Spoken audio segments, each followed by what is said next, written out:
So in this segment, we're going to be talking about an article in the Byline Times saying, "Beware the charter cities and conspiracy theories."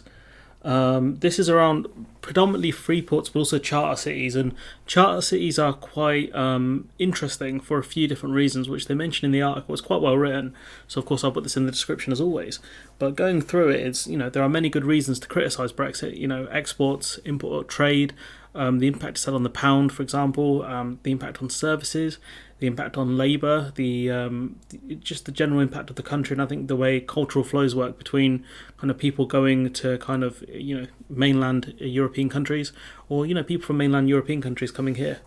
When the Conservative government began developing its plans for free ports in 2020, announcing these as a benefit of Brexit, many derided the suggestion. Free ports are allowed to exist within the EU, and many were closed down by David Cameron. So it was mocked as another false Brexit claim, but the mockery was based on a misunderstanding. Free ports take a variety of forms, and those within the EU are constrained by EU rules. Shock. Especially those on state aid, so that makes sense. So the government was correct to claim that post-Brexit UK free ports could be different, but they never offered that distinction, not really. They have to comply still with WTO rules, and I wouldn't be surprised if the EU rules around free ports are pretty similar to the ones in WTO rules. They have to be consistent with the level playing field conditions, those on state aid in the UK-EU trade agreement, the Trade and Cooperation Agreement. Subsequently, 8 free ports have been approved in England. They combine features of long familiar enterprise zones, regional development policies, and classical free ports. So there's a lot to kind of digest there. They kind of reference these later in the article, but enterprise zones and regional development. So enterprise zones are typically ones where you'd have business. There would be lower regulation and lower wages potentially. So you're essentially creating two-tier cities or two-tier countries really. Ones with enterprise zones and all these free ports nonsense, and ones without them, where people are treated better. They allowed businesses to claim substantial national insurance and tax relief and to access particular government grants. So what you have here is them paying less in tax, less in national insurance, so the employees there, but also getting more government grants. So the government's making less from them. It's genuinely a double whammy. It's ridiculous. Why should they get government grants, especially when they're paying less in tax and national insurance? They also enable simplified customs and tariff procedures, including not having to pay any duties on imports until they leave the Freeport Zone as imports to the UK. So once they leave the Freeport Zone, they'll have to go through customs checks. So in a place like Northern Ireland, it creates like a double trade barrier, or as re-exports to another country. Firms can import them tariff-free before finishing the good for eventual sale at the lower tariff. So what they can do is, if, say, for example, right, something like a car, for example, if it faces a lower tariff than just the car parts, you can import the car parts into the free trade area, the free port, for example, put the car together and then stick it through at a lower tariff rate, if it's even possible for such a thing to exist. But it'd be for smaller manufactured goods where the parts face, multiple different kinds of tariffs, but the completed good faces less. Kind of like the yo-yo, you got the plastic bit, the round bit, and the string. If you put it together, maybe it faces a lesser tariff. In practice, it isn't actually clear that these free ports will differ in any significant way from those allowed under EU law, and that's the key question. The government claims the UK free port will allow more subsidies to business than as an EU member, so more socialism.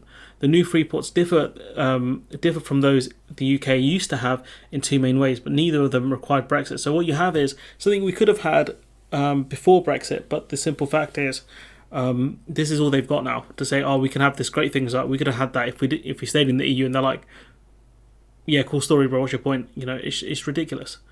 One is to incorporate a package of tax reliefs along with the classic free port provision of customs and tariff benefits. So once the goods go into the port, they won't face any tariffs. Once they're sent out of the port, they will face tariffs. But it's the importer that pays the cost, not the exporter. So whoever's sending it from the port won't have to pay any fees. The other is to create free ports as 45-kilometre zones around the port or airport itself. That defines the locus within the free port facilities, so you could have things like warehouses, for example, or some small manufacturing setup. It just means that the facilities don't need to literally be at a port, preventing potential pressure on small infrastructure. Ports don't have the best infrastructure, at least not the ones in the UK. They're generally small time. Look at Dover, for example, especially when you compare it to Calais. So what they want is a 45-kilometre zone, a big, huge zone here, so they can set up warehouses and other things. I wouldn't even be surprised if people lived at these, these kind of free port areas, honestly. There are two main kinds of persistent criticisms of free ports, including those in the EU. One is that they aren't economically effective, being more likely to relocate activity from adjacent parts of the country with little benefits. So, for example, a company might look to move to a free port when they would have stayed where they were in the UK or set up shop in the UK in the non-free port area, but because there is a free port, it kind of moves activity over there. The other is that they have disbenefits, not a word I would use, especially in facilitating tax evasion and money laundering, or in the leading to lower environmental and labour standards, because they hold themselves to a lower standard. That's one of the reasons why you would set up shop in a free port, for example. The free port benefits because obviously it's a limited space, so they can kind of make different companies fight it out for the limited space they have, but that's how they would make money, not the taxpayer.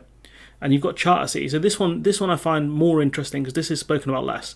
So reports began to circulate on social media that the real agenda behind Brexit was to introduce charter cities into the UK. Now, if you were around back in 2016, you would have never heard the phrase charter city. I don't think I ever heard it.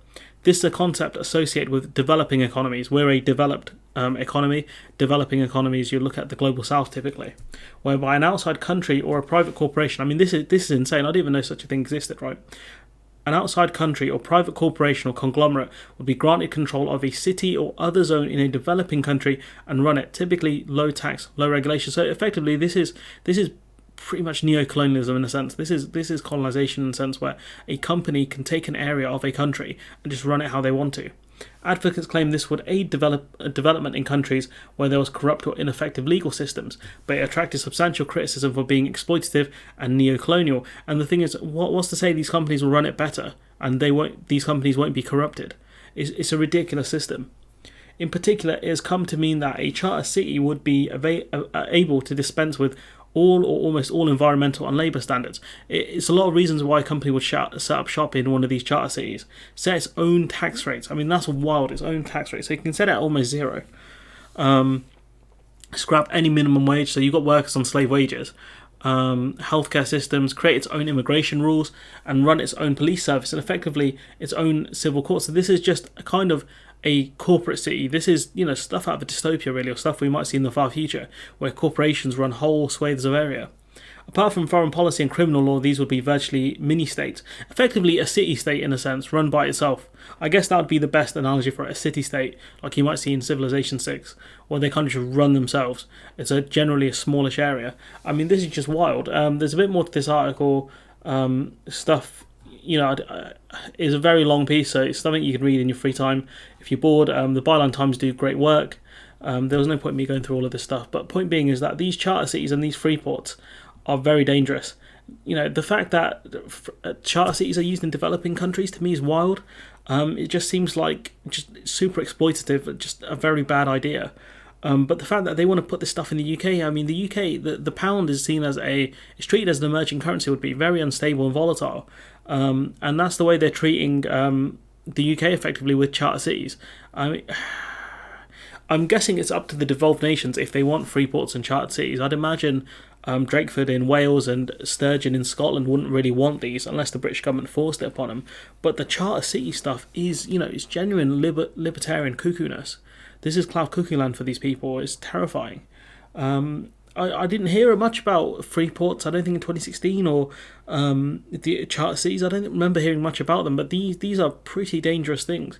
And if they are implemented in the UK, it's terrifying. This will, potentially drag back, labour rights and environmental protections back by, 50, 60 years, you're talking.